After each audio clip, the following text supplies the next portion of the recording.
మీరందరూ కూడా మొన్న మహిళల సమావేశంలో రేవంత్ రెడ్డి గారి మాటలు విన్నారు.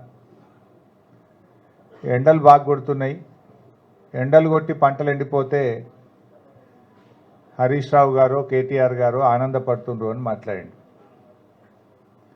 అంటే ఇవాళ రేవంత్ రెడ్డి పరిస్థితి ఎట్లుందంటే ఎండలు మరి పోయిన సంవత్సరం కొట్టలేదా? కేసీఆర్ గారు ముఖ్యమంత్రి ఉన్నప్పుడు ఎండలు కొట్టలేదా? అప్పుడు ఎందుకు ఎండలేదు పంటలు? ఇప్పుడే ఎందుకు ఎండుతున్నాయి? ఎండలు ఎప్పుడు కొడతాయి. కేసీఆర్ ఉన్నప్పుడు కొట్టినాయి, ఇప్పుడు కూడా కొడుతున్నాయి. మరి ఆనాడు కేసీఆర్ గారు ఉన్నప్పుడు ఎండలు కొట్టినా మండు టెండల్లో వాగుల్లో వంకల్లో చెక్ డ్యాములు మత్తళ్ళు దుంకినాయి, చెరువులు అలుగులు దుంకినాయి. కనుక ఏ రోజు కూడా ఒక్క ఎకరా కూడా పంట ఎండకుండా కేసీఆర్ గారి పాలనలో పంట పండింది. అంటే రేవంత్ రెడ్డి గారు పాలన చేతగాక ప్రకృతిపై నిందలు వేస్తున్నాడు, ప్రతిపక్షాల మీద నిందలు వేసి తప్పించుకోవాలనుకుంటున్నాడు. ఇది కాలం తెచ్చిన కరువు కాదు, రేవంత్ రెడ్డి తెచ్చిన కరువు. ఇది ఎందుకు ఈ మాట నేను అంటున్నా? దేవాదులలో ఓఎండ్ఎం కాంట్రాక్టర్కు 7 కోట్ల రూపాయల బిల్లు ఇవ్వకపోవడం వల్ల 33 రోజులు పంపులు మోటార్లు ఆన్ చేయలేదు. 33 రోజులు ఒకవేళ పంపులు మోటార్లు ఆన్ చేసి మన రిజర్వాయర్లన్నీ నింపి పెట్టుకుంటే ఇవాళ ఈ కరువు వస్తుండేనా?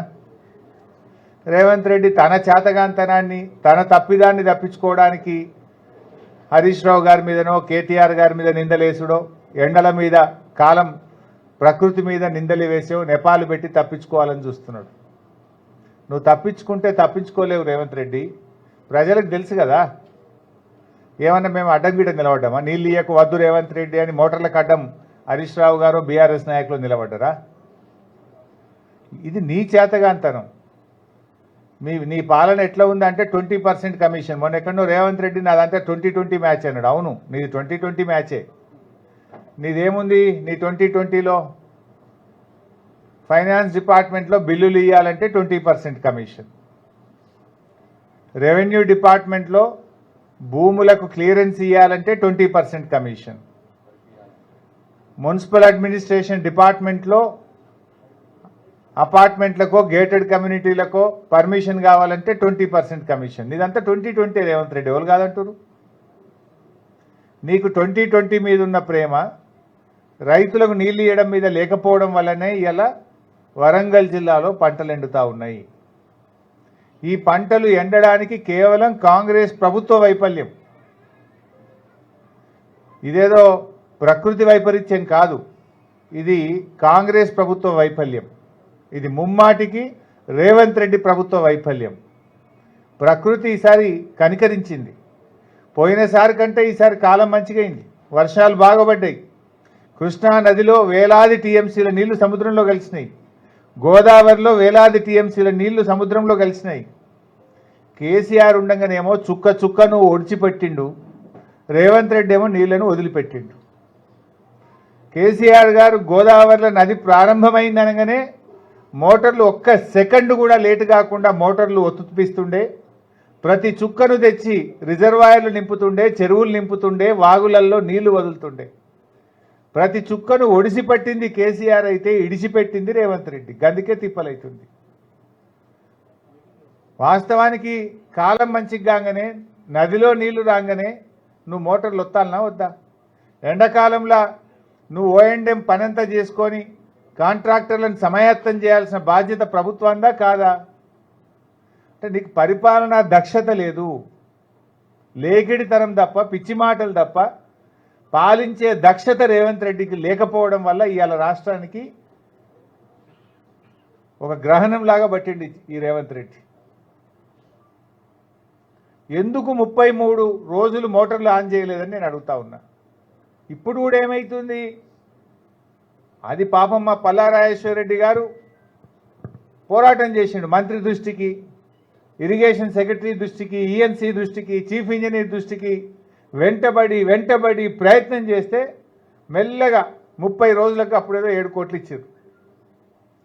ఆ మోటార్లు ఆయన రిపేర్ చేసి స్టార్ట్ చేసే వరకు 3 రోజులు అయింది. 33 రోజులకు మోటార్లు ఆన్ అయింది. ఈ 33 రోజులు పంపింగ్ చేసి ఉంటే ఏమైతుండే? భీమ్గన్పూర్ నింపుకొని, చలివాగు నింపుకొని, ధర్మసాగర్ నింపుకొని, గండిరామారం నింపుకొని, బొమ్మకూరు నింపుకొని, తపాస్పల్లి దాకా నింపి పెట్టుకుందాం. అవి నిండా ఉంటే వర్షాలు పడ్డప్పుడు అవి నిండుగా పెట్టుకుంటే ఏమవుతుంది? రెండవ పంటకి ఇటు నీళ్ళు వదులుతుంటాము, ఆనంగా నీళ్ళు వస్తుంటాయి. సో అది మెయింటైన్ అవుతుంది.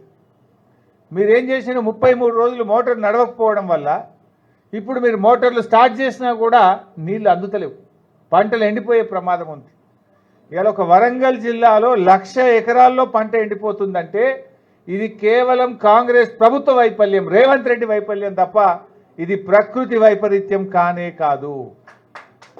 తన చేతగాంతనానికి ఎండల పేరు చెప్పి, ప్రకృతి పేరు చెప్పి రేవంత్ రెడ్డి తప్పించుకోవాలని ప్రయత్నం చేస్తూ ఉన్నాడు. ఇది చాలా దుర్మార్గమైనటువంటి పని. ఒకవైపు ఏమో కృష్ణానదిలో తన గురువు గారు చంద్రబాబు నాయుడు నీళ్ళన్నీ పట్టుకుపోయింది ఆంధ్రాకు, ఆడ కూడా కిక్కుమనలే. మీరు గమనించండి, మొన్న ఎప్పుడో చంద్రబాబు నాయుడు గారు నేను నీళ్ళు తీసుకుపోతా, గోదావరి నీళ్ళు బరాబర్ తీసుకుపోతా, మీరెవరు అడ్డుకోవడానికని మాట్లాడిండు. కనీసం రేవంత్ రెడ్డి అన్న మాట్లాడిండా? నీళ్ల మంత్రి ఉత్తమ్ కుమార్ రెడ్డి నోరిప్పిండా? ఎందుకంటే ఉత్తమ్ కుమార్ రెడ్డి, పద్మావతి గారు విజయవాడకు పోయి చేపల పులుసు తినొచ్చారు చంద్రబాబు నాయుడు దగ్గర.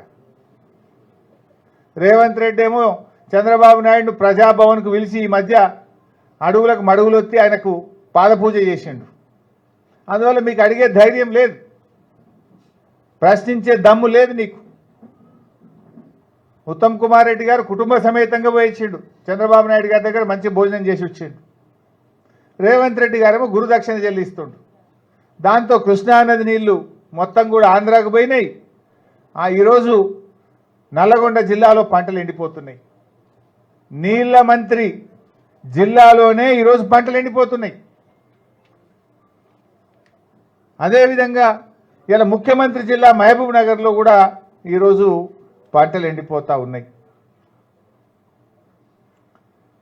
ఈ రకంగా ఇవాళ రేవంత్ రెడ్డి గారు తన చేతగాంతనం వల్ల ఇవాళ రాష్ట్రానికి తీవ్రమైన నష్టం చేస్తున్నారు.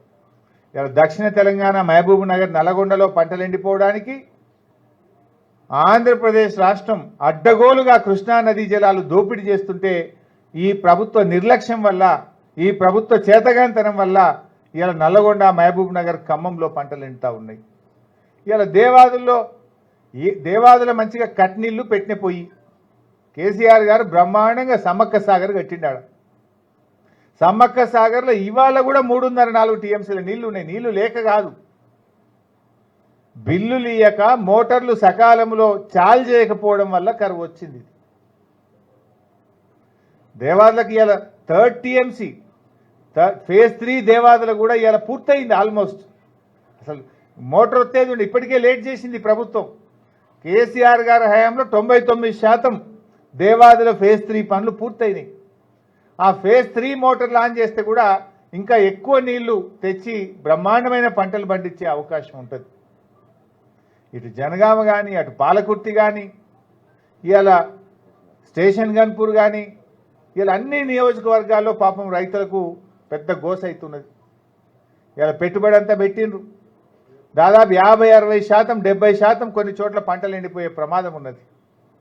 ఈ ప్రమాదం, ఈ పంట నష్టం, ఇది ప్రకృతి వైపరీత్యం కాదు, రేవంత్ రెడ్డి వైఫల్యం.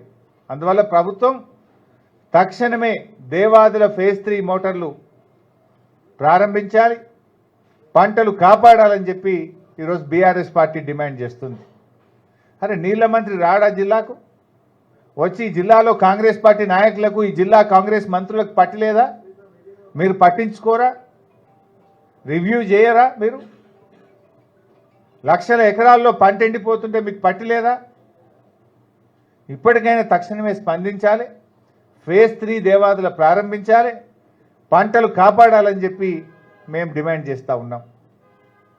దురదృష్టవశాత్తు ఎక్కడైనా పంటలు ఎండిపోతే వారికి ఎకరానికి 20,000 రూపాయలు ప్రభుత్వం ఆర్థిక సహాయం అందించి రైతుల్ని ఆదుకోవాలని చెప్పి కూడా మేము బీఆర్ఎస్ పార్టీ పక్షాన డిమాండ్ చేస్తూ ఉన్నాం.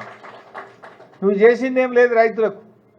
వానకాలం రైతు బంధు ఎగ్గొట్టినావు, యాసంగి రైతు బంధు వడకనేపాయ్, రుణమాఫీ 50% కూడా కానటువంటి పరిస్థితే ఉన్నది. ఎరువులకు తిప్పలే ఉన్నది, మోటార్లు గాలిపోతున్నాయి. ఇంకా 400 కోట్ల రూపాయల బోనస్ డబ్బులు ఇంకా రైతుల అకౌంట్లలో జమ కాలేదు. 400 కోట్లు పెండింగ్ ఉంది. యాసంగి పంట కోతకొచ్చినా వానకాలం బోనస్ డబ్బులు ఇంకా పడలేదు.